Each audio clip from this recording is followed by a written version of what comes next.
Welcome to the Parent Podcast. Here we're in conversation with our parents, talking about how we work together during these uncertain times. So I'm welcoming Halima. Thank you for joining us today. You have children in year 2 and year 8. Yes, that's right. Thank you so much for having me. Oh, you're more than welcome. So let's start with an honest question. What was your first reaction when you learned that schools were going online again? Very first thought, of course, it was like a panic in the head, right? Because we've been through that once, like during COVID, and now you're like, oh, there we go again. Like, what do we do now? But eventually we're like, okay, we'll get through this. Yeah. That was the thing. And what does a typical school day look for your children right now in your home? And do they have desks, or are they working at the dining table? And how is it motivating your children to get up for work and keeping them on track with their online learning? So what we try to do basically is to have the same atmosphere at home. We're trying to keep things structured, constructive, where Aliza and Asher, both of them get up. There's no desk and everything. So there's one sitting on the dining table and one is up in the room and stuff. But we're avoiding because one is in the primary and one is in the secondary.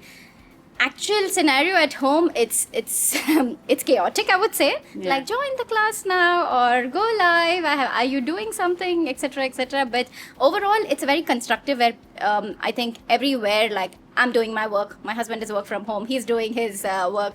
Asher is down doing his live classes. Aliza is there. It's surprising that everything is happening at the same time. Yeah. But we're managing, actually.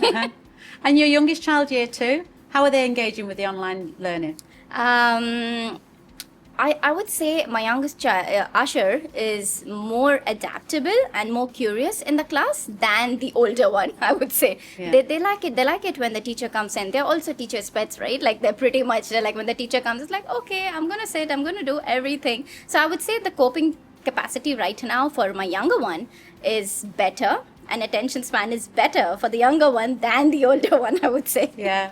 And I suppose we've got to acknowledge that it's new skills that they're learning. Yeah. They're learning how to be self-sufficient. They're learning how to stay focused. They're learning how to organise themselves. So what has surprised you about your children, and what new skills do you think that they've learned?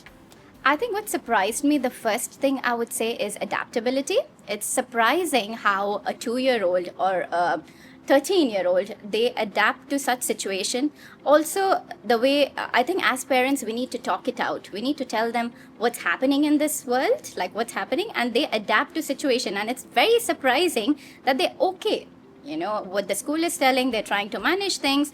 And what they've learned, I think, is to be independent. Independence is something which I think, it's not that I am teaching them. It's through schools, the way they're signing in, logging off, going to the other class and following what the teacher is saying. It's surprising, and you can see both of them becoming independent in their own ways. Like, you know, it's a lot of age gap. Like, I have like 5 years of age gap between them, but both are growing in different ways. Yeah. What's working for your children online, shall we say? Let's go for the positives, and what could we perhaps improve on? Okay. What I think is what's working is with the school right now, everything is very constructive, right? I have been informed of how things are a day before. So I plan my day and I inform my kids that what is going to be there. The constructive makes it easy. What's the other thing what's making it easy is also easy communication with the teachers. If I'm not finding a link, or Asher or Aliza is not finding something, the teacher is just a message away. So it's very good that we don't have to waste 45 minutes or we miss a class. That doesn't happen. So everything is constructive, and easy communication is what is, you know, making things better. And I think the school is doing a great job in communication part of ways, like, you know, the emails, the messages on Seesaw. It's pretty interesting. The negative, I would say, it's just the attention span of the children. It's nothing to do with how much ever you try, right? There's always an attention span of the child. They just get distracted. You can't do much about it. We all in this together. We'll get away with this soon. It's basically that. Yeah, and that's something that not all parents understand, that some parents want your child to be spoken to and engaged by the teacher for the full length of the lesson. Doesn't happen. But that's impossible, because you know, some children online, when you've got 20 children online, will engage and some children won't. They'll drift off. Now, when you've got children in front of you, you can Yeah. you can adapt. But when they're online, it's difficult. So this is Very. why it's important that the children have some engaging conversations at the beginning, Yep. and then have a task, and then come back to Yeah. consolidate their learning. These are the important things that parents need to understand. Yeah. However, some children are better at independently completing those tasks than Yeah. others. And granted, the age of the children, Yeah. is a massive factor And there. I think it's fine. I think the teachers are doing a great job in doing that, because even after the 15 minutes of a 20 minutes of a class, when they're doing self-study or they're doing their work, they can actually go back because she is online. So you can go back and speak to her and ask her what's the doubt. In fact, sometimes I go because, of course, things have changed drastically since I moved out of school. So I need to go back and brush my skills and see what's happening. So I go back and ask my doubts and I teach the child. So, it's like a two-way thing. I think it's if 70% the school is putting in the effort, 30% does come from the school. And the attention part is something nobody can fix. Yeah. Like nobody can do that. It is a challenge for sure. It is a challenge. How is your child coping emotionally? How have you've got a wide range of age of children. How are they coping emotionally? Your year 2 would be 6 years old now? Yeah, 7th. Yeah. 7, 6, Yeah, 7. yeah. How is that? So I would say, let's start with my older one, Eliza, with emotionally and with self-aware what's happening.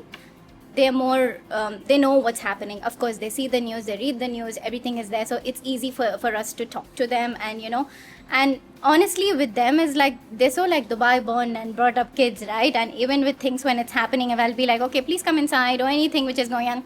That's not too deep, mama. It's fine. They're so confident with things around, right? Yeah. Because that's the confidence I want the child to have, not now, even later in life. Uh-huh. So I think they're more emotionally strong. I think when it's a 13 or a 14-year-old. When it comes to the younger one, he's a bit, I wouldn't use the word scared. I think it's just like, like what's happening? Why are we doing this? I mean, when it was like 5 years back when he was doing schooling, like for COVID, like, okay, that he didn't understand much. Mm-hmm. Now it's like, okay, what's happening? Why are we doing this? So it's a lot more questions than being scared, I would say. Like, once you explain things to them, then things become fine. I think it's more of that. And I think it's really important that as parents, that we don't project that anxiety onto our children, particularly the younger children, because they do pick up on that anxiety. Oh, yes. It's very difficult because we've all been there when we've heard some loud bangs and we've reacted ourselves, and we try not to let our children see our emotions.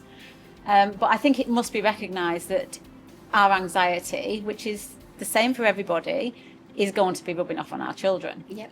So it's about keeping those conversations open. It's about reassurance and telling them that they're safe, and almost normalizing the situation. Yeah.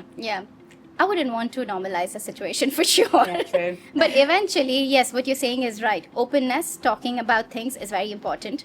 That if the child comes and talks, I need to be, though I'm panicked and I might have like 100 questions in my head and like, I don't have the answers for, but I do. Me and my partner, like we both come across as parents telling them, okay, look, we are here, it's fine, this is our hope. And then that's the guarantee you give your child. And again, I think a house should have the positive atmosphere to do this.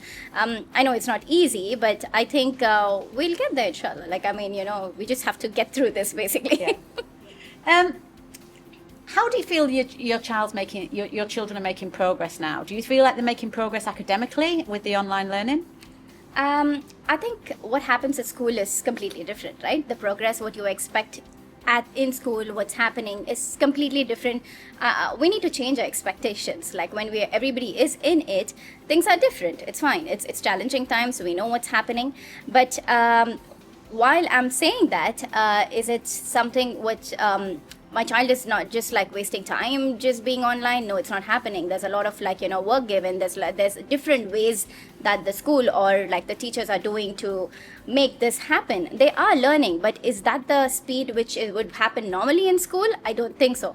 Even I think, there would be like a 20% lag, but then when they come back, I'm assuming and thinking that, everything comes back in action. Yeah. And Dubai is known to be able to like pretty much bounce back at things, right? So we are waiting to bounce back pretty much. So in terms of the character strengths that our children are learning, they're certainly learning resilience. Yeah, for sure. Yeah.